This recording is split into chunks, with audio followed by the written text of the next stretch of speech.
مرحبا بكم في نشرتنا الإخبارية اليومية. سنلخص لكم أبرز الأحداث والأخبار في السياسة والفن والرياضة والاقتصاد وأخيرا الطقس، ليكون لديكم نظرة شاملة على ما يحدث في جميع المجالات. تابعونا لمعرفة أحدث التطورات والأخبار. وجه الرئيس عبد الفتاح السيسي بمواصلة الجهود الجارية لتحسين إتاحة وجودة الخدمات الصحية المقدمة للمواطنين، مشيرا إلى أن ملف الصحة يحتل أولوية متقدمة في جدول أعمال الدولة بهدف التحسين المستمر لمنظمة الصحة، مما يحقق الصالح المواطنين المصريين من جميع الفئات. قد أعلنت الدكتورة ميا مرسي رأيها في مسلسل حضرة العمدة الذي تقوم ببطولته الفنانة روبي يعرض عبر قناة الحياة، وكتبت عبر حسابها الشخصي في موقع التواصل الاجتماعي فيسبوك: تحية لحضرة العمدة، العمدة تقف في وجه جريمة ختان الإناث، والحوار مكتوب بدقة عالية جدا.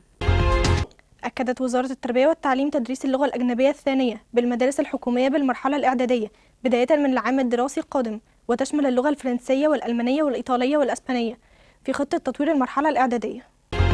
أعلنت وزارة الصحة والسكان بإجراء فحص طبي ل 84 ألف شابا وفتاة من المقبلين على الزواج، المصريين وغير المصريين، وذلك ضمن مبادرة رئيس الجمهورية الفحص المقبلين على الزواج، والتي انطلقت يوم 28 من شهر فبراير الماضي تحت شعار 100 مليون صحة.